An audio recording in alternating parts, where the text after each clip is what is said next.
Très chers frères et sœurs, nord, au sud, de l'est à l'ouest et du centre, bonjour, bonjour, bonsoir. J'entends ça crie un peu partout. Oh, Eto'o a sanctionné. Oh, en 4 ans de mandat, Eto'o a mis, on met la liste de toutes les personnes sanctionnées à la FECAFOOT. Mais c'est l'hôpital qui se moque de la charité. Qu'est-ce que vous voulez? Quelle est une de ces personnes-là qui a trouvé le moyen de faire tomber Samuel Eto'o et n'a pas utilisé?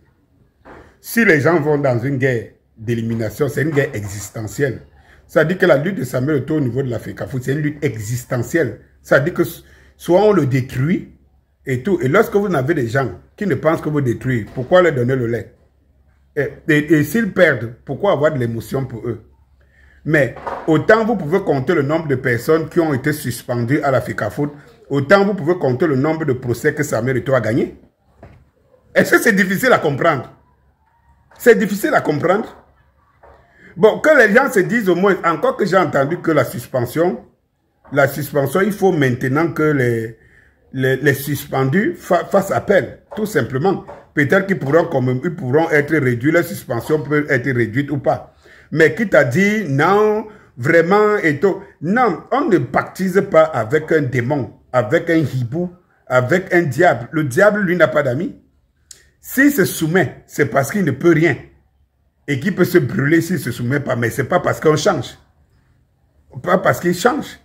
Non, il faut le savoir. Ndjita n'était-il pas le premier lorsque le vent était en train de faire comme si chavrait à la FECAFOOT? Ndjita était sorti pour dire qu'il est prêt à assurer le comité provisoire. Vous l'avez oublié? Vous l'avez oublié? Et toi, elle a attaqué qui de tous ces gens-là? Alors, quand quelqu'un veut ta mort, toi, tu lui donnes quoi? Tu lui donnes l'occasion toujours d'exister. Ceux qui ont procédé par comme ça ont fini par payer un beau matin. Vous savez ce qui se passe dans tout le monde aujourd'hui. Quand je dis que le Cameroun, c'est comme si le Cameroun est fermé dans un enclos, ne tire pas de leçons des autres. Et regardez ce qui se passe partout dans le monde entier aujourd'hui. Vous allez voir que les régimes les plus forts, les plus puissants sont les régimes qui sont fermes avec leurs ressortissants. Et tout. Non, ils ne laissent pas un truc. Vous avez vu par exemple qu'au Burkina Faso, lorsque Ibrahim Traoré arrive, il a des premiers coups d'État et tout ça, il pardonne, il laisse toujours les gens font n'importe quoi, on les laisse. Mais il a compris qu'à force de laisser, on va finir par l'avoir. Mais qu'est-ce qu'ils ont pris? Ils ont pris tous les mesures radicales. D'abord, l'interdiction des partis politiques et tout, parce que c'est ça le véritable problème. Lorsque vous avez le commandement, hein, et que vous êtes dans un environnement où on ne veut pas votre commandement, vous avez deux choses. Vous neutralisez tous vos adversaires. Quitte à ce qu'à la fin, qu'on te demande les comptes sur ton commandement. Mais on ne peut pas te demander en même temps les résultats, en même temps en sachant que tu es entouré de personnes qui font tout pour que tu échoues. Ça ne peut pas être possible. Enlevez vos esprits de faux démocratie qu'on a mis dans vos têtes là, de boue là. Enlevez vos esprits dedans. Nous sommes dans un monde aujourd'hui que si tu veux réussir ton projet, tu as des adversaires, élimine-les ou neutralise-les pour atteindre ton but. Sinon, on va te demander les résultats avec le travail que les ennemis ont fait pour que tu échoues. Lorsqu'on mettait les bâtons dans les roues de son et qu'on les appelait les frères du village, et tout. On vous dit que par exemple le ministre venait comme ça aux entraînements en pleine compétition. On sait que c'est 1 heure d'entraînement. Le ministre vient, il prend 45 minutes de discours. Il fait quoi? Pour que les joueurs aient comme quel résultat alors qu'ils ne sont pas entraînés. Mais qu'est-ce qu'on retenait? C'était le résultat. Son n'est pas bon. Eto'o avec. Et tout. Mais si à ce moment-là, son Eto'o disait que non, le ministre n'entre pas, ça devait être notre paire de manches. Oh, il est qui pour mettre l'autorité et tout, et tout. Donc, quand tu as l'obligation de résultat, tu t'entoures des éléments qui t'amènent au résultat. C'est clair. Ce n'est pas une histoire de démocratie. Parce que là, voilà la limite de la démocratie.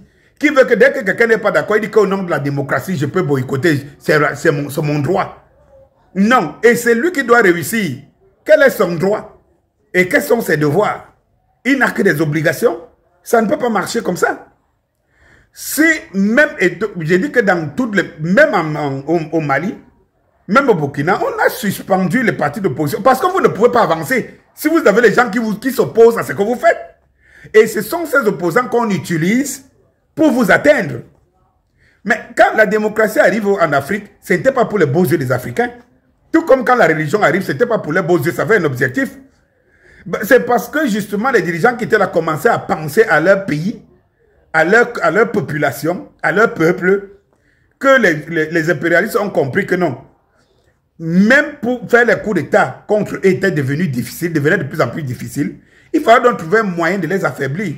C'était l'ouverture démocratique. À partir du moment où, par démocratie, tu peux laisser n'importe qui faire n'importe quoi, on passe par n'importe qui pour boycotter tout ce que tu veux faire. Et on va te dire au nom de la démocratie, tu dois le laisser. Non, non, ça ne peut pas marcher comme ça. On ne peut pas titiller, on ne peut pas cajoler des gens qui n'ont qu'un seul objectif, c'est que tu tombes. Si Eto'o n'était pas Eto'o, mais ces gens l'auraient eu depuis, et qui serait en train de pleurer pour ça? Qui serait en train de pleurer pour ça? Eh bien, qu'ils écartent, qu'ils attendent quand Eto'o ne sera plus. Qu'ils attendent quand Eto'o ne sera plus. Peut-être que ceux qui viendront vont lever les sanctions, non? Où est le problème? Vous vous plaignez de quoi?